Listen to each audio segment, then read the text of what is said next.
Pues no resulta nada fácil presentarte, Claudio Lomnitz. Primero, muchas gracias por aceptar esta oportunidad de entrevista. Y cuando estuve planeando todo lo que quisiera preguntarte, pues es bastante complicado por lo prolijo de tu obra y también por toda la diversidad de temas que abordas y que te interesan. Y voy a hacer una pequeña semblanza, pequeña, porque claro que no puedo abordarlo todo, para decir, bueno, que Claudio Lomnitz es un antropólogo, pero nadie duda que también es un historiador. Es bien reconocido en el medio académico, pero además, y es algo muy importante, es un intelectual y de paso también es un creador.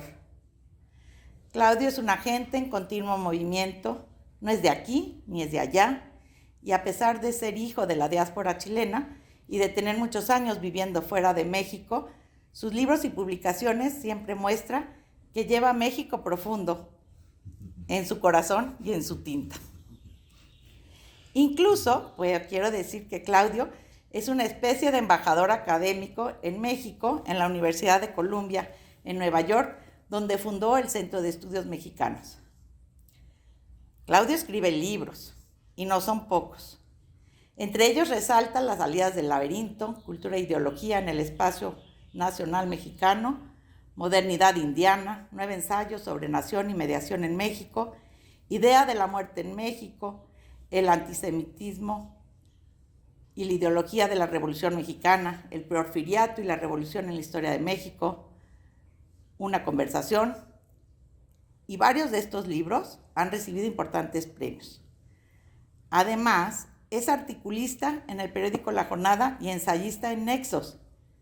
Y no es ensayista de vez en cuando.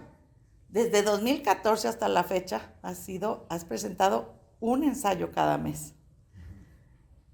Ha incursionado también en la radio, ha dirigido una revista académica y por si esto fuera poco, ha escrito guiones de teatro con su hermano Alberto, entre ellos Alberto Bulnes y la obra musical La Gran Familia, por los cuales, por uno de ellos, recibió el premio de Festival de Teatro y Artes de la Calle. Pues total, de Claudio se puede decir que es un académico, intelectual, creador, es decir, es alguien versátil que no acepta clasificaciones ni se deja encuadrar en temas y menos en estilos. Quiero decirte, Claudia, pues que antes de conocerte personalmente, yo tuve la oportunidad de leerte en 1994. Fue cuando yo estaba estudiando mi doctorado en Ciencias Sociales, en Ciesas, y Guillermo de la Peña, quien sé que estuvo, que fue tu maestro durante tu tesis, pues rápido llegó y nos compartió. Yo creo que, no sé si ya estaba publicado el libro en México o fue un borrador de la tesis el que leí, porque yo recuerdo haberlo visto, leído en fotocopias, como antes leíamos incluso, ¿no? Y así es como leí Las salidas del laberinto, Cultura e ideología en el espacio nacional mexicano. Y tuve que leer el libro de cabo a rabo, no partes, porque me tocó a mí hacer la presentación del libro en el seminario. Y no creas, no fue fácil. Lo primero, me pareció muy atrevido el que colocaras un estudio antropológico sobre la región de Morelos para cuestionar la visión psicoanalítica del famoso ensayo del laberinto de la soledad de Octavio Paz. Lo segundo, pues me fue también muy difícil poder yo también poner en esquemas y poder yo también plasmar la propuesta metodológica que estabas haciendo. Porque pues ahí estabas tú planteando un modelo relacional entre distintas modalidades de la cultura. Me acuerdo muy bien pues, de estos dos conceptos de cultura íntima y conceptos de cultura de relaciones sociales. Era más que nada algo distinto a la antropología, que uno está acostumbrada a leer, en donde pues era mucho menos descriptivo y era más un modelo estructural, analítico de la sociedad. Para mí fue una propuesta muy compleja, la que nos estabas presentando, y sobre todo pues había un esquema teórico relacional del funcionamiento de la cultura, el poder, la vida íntima, las relaciones sociales y la estructura del espacio. Y bueno, pues mi pregunta es que nos platiques un poco cómo es que concebiste esa propuesta, porque como digo, pues ya era una propuesta muy compleja y que ahora que volví a leer mis notas, que sí encontré en mi máquina, pues dije, mira, haz de cuenta que él estaba diseñando un cubo de Rubik, ¿no? Para hacer esta propuesta, porque es una propuesta móvil, que de alguna manera establece coincidencias, pero también secuencias y diferenciaciones. Entonces, lo primero, pues quisiera yo preguntarte, Claudio, ¿cómo es que planteaste eso? Oye, gracias y gracias por haberlo leído. Además, en esa época habían sido las primeras lectoras del libro. Afortunada yo. Me emociona mucho que lo hayas estudiado en ese momento. Este es un libro bien importante para mí. O sea, para mí algunos de mis trabajos son para mí como puntos claves y ese es quizá el primero, ¿no? De ellos. Mira, creo que se puede decir objetivamente que es un trabajo realmente muy ambicioso, ¿no? Sí. Nació, se me empezó a ocurrir ese trabajo en Estados Unidos, cuando estaba haciendo fue mi tesis doctoral que presenté en California, pero no era una idea que yo traía llegando a California todavía. O sea, yo había trabajado en Morelos en licenciatura, mi tesis de licenciatura, que fue mi primer librito, me dirigió el Flaco Varela, Roberto Varela, y era sobre política en Tepoztlán, Morelos. Salió publicado aquí en esos libros que se llamaban CEP80, unos libritos que sacaban muy bonitos. Sí. Y eso era lo que yo llevaba en la cabeza, no para hacer una tesis doctoral, pero era realmente donde tenía. Y era una antropología política orientada a como reinterpretar la historia de la cultura, la historia cultural reciente, con un enfoque más político, podríamos decir. Entonces eso era lo que traía. Pero estando en Estados Unidos, sacando el doctorado, hubo tal vez dos grandes influencias que me sirvieron para ir empezando a plantear esto, ¿no? Una fue un profesor que tuve que se llamaba G. William Skinner, que era un sinólogo muy famoso, que había desarrollado en los años 60 un enfoque geográfico muy original, creo que muy importante, que no era tal vez tan famoso como merecía el enfoque, como merecía ser, porque él era, se puede decir que era un poco no había dado el giro culturalista que dominó en Estados Unidos. Es decir, la antropología simbólica, lo que se llamaba en esa época la antropología simbólica, los años 70, 80, Skinner realmente no se había lanzado por ese lado, entonces tenía un lado un poco más de análisis menos cultural del que estaba de moda en Estados Unidos. Y creo que por eso era muy famoso entre la gente que trabajaba sobre China, sigue siendo de hecho, pero la parte, digamos, conceptual de él influyó menos de lo que en mi opinión merecía. Entonces, eso fue para mí una primera influencia porque él analizaba en las regiones, que era un tema muy importante en la antropología mexicana. Muy. Él las avanzaba de una manera realmente distinta de cómo lo estilábamos acá, porque tomaba la región como una construcción analítica y no como un objeto. Y pensaba que si tú como separabas analíticamente diferentes tipos de interacción, podías ver la espacialidad de cada una. Claro. Y luego después las traslapabas y veías que como no había un isomorfismo perfecto, sino que había siempre tensiones entre la espacialidad de un tipo de relación y otro tipo de relación. Y esas tensiones generaban una dinámica. una Bien dinámica complejo, social. es como el cuadro que te digo Sí, del... sí, muy complejo. Sí tiene un lado de Rubik's Cube. Sí. Ese lado de Rubik's Cube me parece que se lo debo a él. Ya. Pero él nunca había trabajado sobre cosas culturales, había trabajado sobre sistemas de mercado. Entonces eran trabajos sobre sistemas de mercado en China, pero muy importantes. O sea, por ejemplo, en los años 60 él llega y dice, la unidad de estudio básica de la antropología en China, la gente que trabaja sobre China rural, está equivocada. Así dice, ¿por qué? Porque los antropólogos han trabajado sobre la aldea, ¿no? El village, como la unidad de análisis. Y la unidad de análisis desde el punto de vista de reproducción social, económica, etcétera, no es la aldea, sino es una región de mercado. Y una región de mercado se estructura así, ¿no? Y lo explicaban de una manera muy, muy detallada, un tipo muy obsesivo, bastante curioso personaje, pero muy... Y la otra influencia fue realmente muy diferente para mí, para pensar en la tesis, fue un historiador que también ya murió, que se llamaba Richard Morse. Richard Morse es un historiador muy famoso que trabajó sobre Brasil y que hizo historia intelectual de Iberoamérica.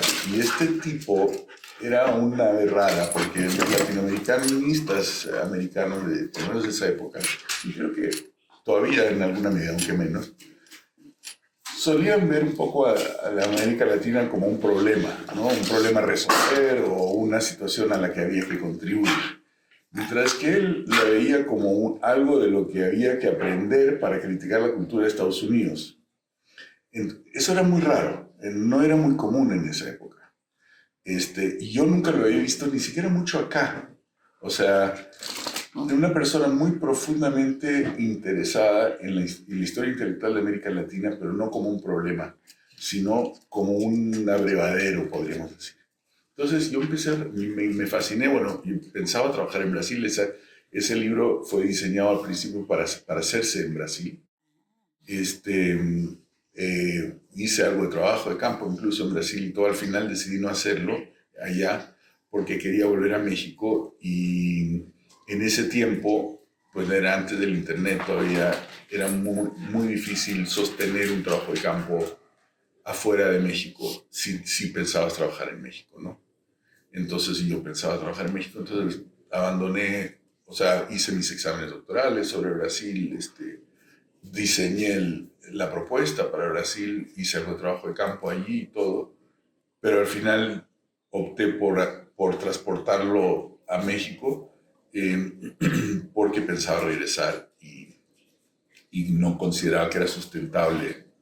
O sea, hubiera podido hacer la tesis allá sobre Brasil, pero regresando a México no hubiera podido seguir trabajando en Brasil, ¿no? No había recursos en esa época, sobre todo para un investigador joven. No lo sabía. Entonces ya tenías el modelo teórico, metodológico. Y además lo había ido pensando con lugares específicos allá y todo. Mira qué interesante, Sí. ¿no? Porque, digo, es exactamente inverso a como normalmente se trabaja en la antropología, ¿no? Sí. Que es más inductiva, más hacia lo que vas encontrando en el trabajo de campo y los conceptos surgen incluso de nociones nativas, ¿no? Sí, sí, exacto. Algo de los conceptos sí fueron surgiendo en el trabajo de campo, pero el diseño en general no. O sea, y entonces de pronto dije, bueno, y una de las cosas que descubrí con Morse es que de pronto estaba yo trabajando en la biblioteca. Stanford es un lugar como muy conventual, es como ser un cura vivía ahí 3 años, estar metido en la biblioteca, o sea, todo el tiempo, no hay nada que hacer, básicamente, ¿no? Bueno, por lo menos si no tienes mucho dinero no hay nada que hacer. Entonces, de pronto empecé a leer algunos libros como El laberinto de la soledad y otros de otros países, no solo de México. Entonces, ¿sabes qué? Este tipo de ensayista estaba logrando hablar de algo que nosotros los antropólogos o los sociólogos tampoco ya no podemos hablar, porque el empuje de la antropología de la época había sido, digamos, no hablar de la cultura nacional, sino hablar como quien dice, por ejemplo, culturas de clase, subculturas, etcétera, hablar de la diversidad de la nación. Y era imposible pasar de la diversidad a hablar de la nación. Entonces de pronto dije, bueno, aquí me gustaría tratar de resolver este problema, que es cómo desde la antropología, sin caer en los problemas que tiene esa ensayística, que sí los tiene, cómo se puede recuperar este objeto, que es el de la cultura nacional. Se puede hablar antropológicamente de la antropología de la cultura nacional. Entonces esa fue la apuesta y sí, como dices, tenía como una carga metodológica pesada y todo eso. No sé que también haya sobrevivido todo eso o no, pero sí fue un intento para mí importante.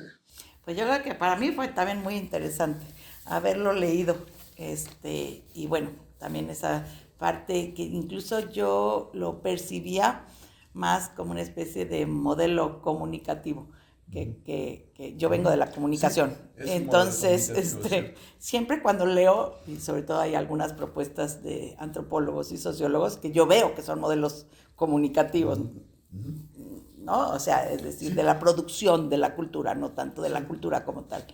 Tienes razón, o sea, yo en esa época no tenía mucho contacto con la comunicación, entonces puede ser que sea un poco ingenuo en algunos puntos relativo, digamos, a la comunicación como disciplina, pero sí. Y también había mucha influencia de la lingüística un poco, ¿no? Sí, se ve ahí otra modalidad. Y ahora te quiero preguntar, y va por lo mismo, pero, y de alguna manera tú ya nos diste la pauta, pero a mí otro artículo, y este fue mucho más reciente, que me marcó mucho, me marca durante la carrera, es ese artículo que escribiste en Nexos, exhortando a que los académicos saliéramos de nuestros cubículos y realmente generemos comunidades, entremos como a tener un sentido, a aportar un sentido de intelectual, ¿no? Es decir, convertirnos en estos agentes de ser intelectuales e ingresar al debate público. De alguna manera me lo has dicho, que estaba también presente en tu tesis, ¿no? En esta concepción de que el antropólogo no necesariamente sea el que hable de cuestiones particulares, sino también que tenga, digamos, esta competencia para hablar de los grandes problemas de la cultura nacional. Y bueno, pues por ahí también te quisiera preguntar, ¿qué es eso que te incentiva a ti a salir, digamos, de estas fronteras cómodas de nuestras comunidades académicas? Y la otra cuestión que me gustaría preguntarte o que nos dijeras es, después de toda tu trayectoria, de estas apuestas que tú has hecho, ¿qué tan útil o qué tan necesario o qué tan valioso puede ser los conocimientos que producimos los antropólogos para entender esta sociedad que vivimos, ¿no? Fíjate que yo con los años me he vuelto, curioso, pero me he vuelto más fanático de la antropología de lo que era antes. O sea, siempre fui un apasionado de la antropología, me formé como antropólogo tuve un vuelco hacia la historia desde adentro de la antropología. Finalmente, el tipo de historia que he escrito se puede decir, una historia antropológica, ¿no? No es una historia, digamos, clásica de un historiador. Sí, hay una cuestión de genealogía, ¿no? De rastrear siempre la genealogía del saber, de las relaciones. Sí, siempre he tenido, digamos, una beta histórica, incluso en mi tesis de licenciatura. O sea, siempre tuve eso, pero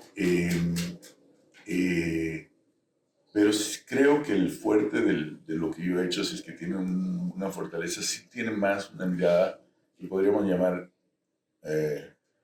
antropológica. En parte, lo que tu metáfora del Rubik's Cube, que me halaga mucho porque nunca he sido capaz de hacer un Rubik's Cube, soy completamente incapaz. No manualmente, no manualmente.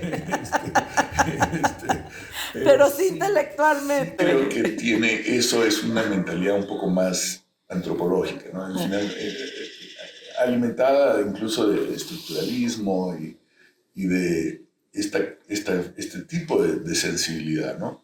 Pero fíjate que yo pienso que de pronto me di cuenta, cuando yo empecé a trabajar, mi primer trabajo o sea, mi primer trabajo de profesor fue en la UAM, que fue mi alma mater, donde estudié mi licenciatura, y empecé en enero de 1983, y en esa época la antropología estaba muy de capa caída en el espacio público, cosa que no siempre había sido el caso en México. Es decir, México sí tuvo durante mucho tiempo antropólogos que tenían una voz pública importante y una influencia pública muy importante, todos lo sabemos, ¿no? Desde Aguirre Beltrán, a quien sí me tocó, digo, yo no lo conocí así darle la mano, no me tocó tratarlo desgraciadamente, pero siempre admiré mucho, gente como, y además Aguirre, digamos, todavía tenía ese tipo de voz. El mismo Ángel Palermo en alguna medida, tal vez un poco menos, pero sí también la tuvo. Bonfil, Barman, ¿no? Lo tuvieron, pero era como la cola de un proyecto nacional, sí, ¿no? un proyecto nacional y de un momento de la antropología. Y ya para cuando yo entré en los años 80, en realidad, si tú ves las revistas principales, que en esa época pues eran Vuelta y Nexos, de las revistas culturales, no las revistas científicas, la antropología había ya prácticamente salido y había mucha presencia de historia, de historiadores, mucha presencia de literatos, desde luego, y otros, pero los antropólogos realmente de pronto, en un país como México, que tiene una voz tan fuerte, no encontraban, y hubo un par de excepciones, me parece importantes, ¿no? Tal vez Roger Bartra, Néstor García Canclini, en esas épocas de los años 90 logra también algo de esto. Pero realmente eran excepcionales, y en el caso, por ejemplo, de Bartra, su relación con los antropólogos académicos se había vuelto un poco más tenue, ¿no? Yo soy un admirador de ambos, ¿no? Pero creo que eran excepcionales. Entonces, una de las cosas que pensaba en ese ensayo y que sigo pensando es que la antropología, el trabajo de los antropólogos, las antropólogas, es realmente fundamental en el espacio público. Y ha habido esa salida de los antropólogos del espacio público ha sido muy costosa, no para los antropólogos, que también, pero no tanto, mucho más costoso para el país. O sea, estamos en un momento de transformación, llevamos 40 años, esos mismos años, de los años 80 para acá, son 40 años de un ritmo de transformación social brutal. Y estaba la interpretación social en manos principalmente de dos disciplinas, la economía y la ciencia política, que en esa época se había volcado mucho a los modelos matemáticos, ambas, ¿no?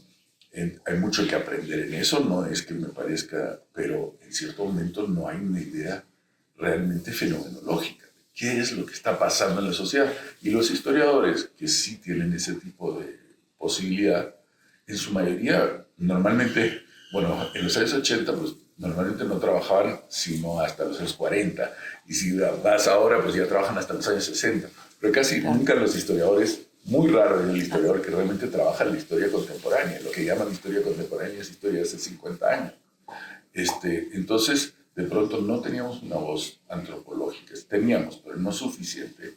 Y sigo pensando, que hacer el trabajo de movilizar la investigación que hace la antropología en México en la discusión pública es un trabajo muy importante.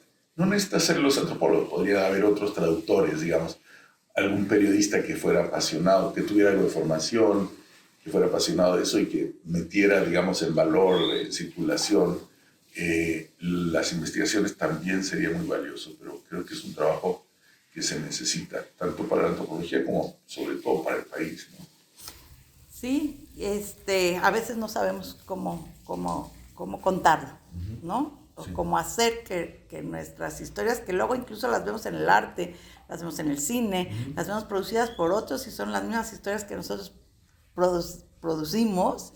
Que a veces producimos antes. Sí, y no sabemos a veces cómo contarlas, ¿no? Hacia afuera. Bueno, siguiendo esta misma línea, pero volviendo hacia atrás, pues es hablar ahora recordar tu libro, este libro que creo que también es bien importante, sobre la idea de la muerte en México, y del cual tú planteas que la muerte pues es este símbolo que ha sido apropiado por los mexicanos para identificarse. Actualmente pues estamos viendo una nueva situación de violencia, de muertes, atravesada por feminicidios, por nuevas condiciones de desapariciones, de muertes sin cuerpo, de muertes sin ritual, de muertes sin simbolización. Y pues ahí yo quisiera preguntarte, atreverme a preguntarte qué tendría que decirnos todo este trabajo que has hecho, todo este libro, para poder entender o poder encontrar estas salidas del laberinto de la muerte que hoy vivimos en México. Mira, es un libro que terminé de escribir en el 2003, ¿no?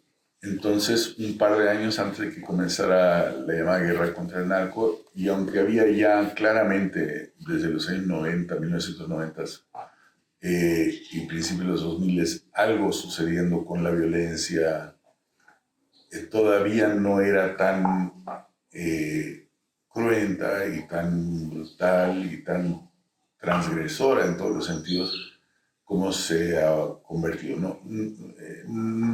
Es decir, con eso, con algunos asegúnes. Estaba ya el tema del feminicidio en Ciudad Juárez, claro, ¿no?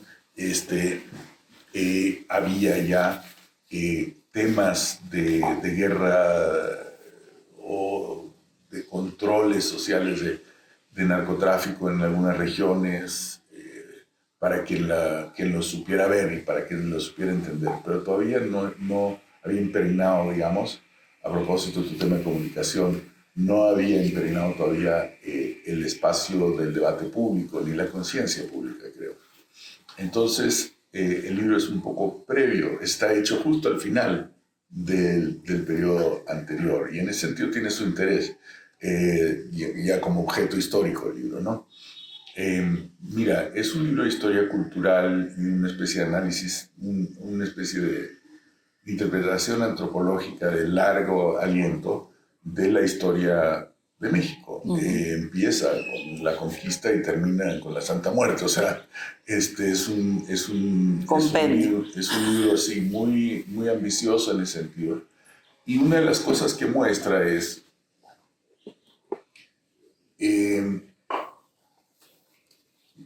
la relación con la muerte no es nunca, ni en México ni en ningún lado, algo que se pueda estabilizar. No hay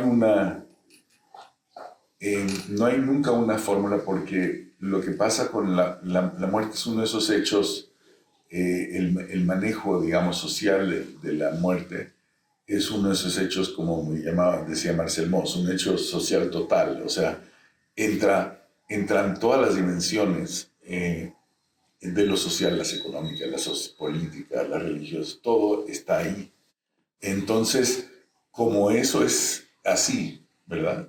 El objeto, digamos, cómo se procesa la muerte, cómo se elabora culturalmente la muerte, cómo se procesa el proceso de morir, todas esas preguntas que están en ese libro, es de suyo inestable, ¿no? Y eso queda, creo, bastante claro en las páginas del libro. Es decir, no es lo mismo lo que está pasando en el siglo XVII, en el Valle Central de México, que lo que pasa en el siglo XIX. Y realmente sí se va notando esa evolución. Eso ya es, creo, algo que podría ser útil para nosotros ahorita. Es decir, darnos cuenta de que tenemos que tratar de que estamos ante un proceso histórico en que se están creando significados, como lo has descubierto tú en tus trabajos y encuestas recientes sobre días de muertos. Esos hallazgos tuyos están mostrando un proceso de resignificación, están mostrando un proceso de elaboración dinámico. Entonces, creo que uno de los aportes del libro, un aporte muy general de ese libro para lo de ahorita, es estar siempre, en lugar de estar tentados a estabilizar el significado por un afán, digamos, en parte nacionalista, digamos, de identidad nacional, y en parte yo diría comercial, porque también todo esto se ha vendido por todos lados, es decir, es una cultura comercial muy amplia la que se ha generado alrededor de esto, lo vemos con, camisetas de muertes y calaquitas. Sí, no, la Catrina, ¿no? Es así como... Y ajedrez, o sea, ahí hay una pequeña industria y no tan pequeña, ¿no? Que está recayendo constantemente sobre estas imágenes y machacando la idea de que hay algo nacional allí. Aun cuando estamos viendo que, pues, no tanto, ¿no? Un ejemplo ya muy sobado, pero de todas maneras divertido, en la película esta de James Bond, ¿verdad? Que comienza con el desfile, y bueno, pues ahora ya tenemos ese pinche desfile en la Ciudad de México todos los años, y es una, entre comillas, tradición. Y ese desfile, pues realmente no tiene nada que ver con nada, o sea, está inspirado más bien, me pareció, a mis ojos, como ex brasileñista, parecía, digamos, el carnaval de Olinda, claro, con calaveras, o sea, realmente, y hecho en el centro de la Ciudad de México. Sí, o puede ser el desfile de Halloween en Nueva York. O podría ser, sí, lo vi más ¿no? Brasileño o más, pero sí, o sea, pero lo interesante es que eso se adoptó con singular alegría, ¿no? Y ahí lo tenemos. Y ahora está en todos los pueblos, en distintas, con distintas expresiones, digamos, entonces, menos grandes, pero ahora así te vas al pueblo de Unión de Tula, donde yo voy por mi familia, y hay ya el desfile de Catrinas de Día de Muertos. Y entonces, la preponderancia de pronto de la Catrina también es una cosa curiosa, pero entonces creo que el libro sirve para estar viendo que estamos siempre, primero, ante una cosa móvil. Segundo, que la expresión pública, como por ejemplo en las calles, estilo estos desfiles y demás, o en los mercados, no es idéntica a lo que puede estar viviendo cualquier doliente a quien que haya perdido una persona. Claro. Entonces, esas representaciones que circulan no tienen necesariamente una especie de relación, por así decirlo, orgánica con la forma en que se elabora el proceso de agonía o el duelo, etcétera, ¿no? Entonces, eso creo que es importante, ¿no? Y que es importante también sacarnos un poco de el momento en que se nacionalizó la idea de la muerte en México es bastante reciente y muy específico, ¿no? O sea, eso sucedió en el siglo XX. Algo, digamos, el tipo de fantasía nacionalista, sí es comparable, por ejemplo, a la nacionalización del carnaval en Brasil. Es decir, tanto el carnaval como los días de muertos son fiestas católicas que no tienen nada ni específicamente brasileña ni específicamente mexicana. No son nacionales, son digamos, de cierto mundo católico medio post-tridentil, digamos, del mundo católico de la contrarreforma, digamos, sale esas tradiciones, o se desarrollan, ¿no? Existían desde antes de la reforma, pero, entonces, pero se nacionalizan en un momento dado, y creo que no es del todo casual, porque cómo sucede eso en Brasil y en México, porque en ambos casos, en el caso de Brasil, parte de lo que se está nacionalizando no es solo el carnaval, sino es un poco la sexualidad, ¿no? El sexo, la sexualidad. Y lo que se está nacionalizando en México, también la muerte, la muerte y el sexo son los dos puntos, digamos, en la vida de los animales y de los humanos, en que se funden, digamos, nos fundimos, ¿no? Se pierde la individualidad. Hay un paso a algo mayor, algo colectivo que sucede allí. Y en ambos casos eso va sucediendo a principios del siglo XX, en países en que se están como construyendo nacionalidades en espacios multiétnicos, multirraciales, en que se tiene que generar una idea de un todo nacional que sea suficientemente general como para poder abarcar todo aquello y que no sea nada más el país de los criollos o el país, ¿no? Entonces está sucediendo al principio de podríamos llamar una masificación, porque de los países. Entonces, eso es un problema muy específico que sucede en un momento de la historia de México que quizás no sea este momento, ¿no? Entonces, hay cosas así que creo que se pueden derivar del libro, que pueden ayudarnos a darle como especificidad a la cosa tan terrible que nos está pasando ahorita. Y que es importante siempre la especificidad.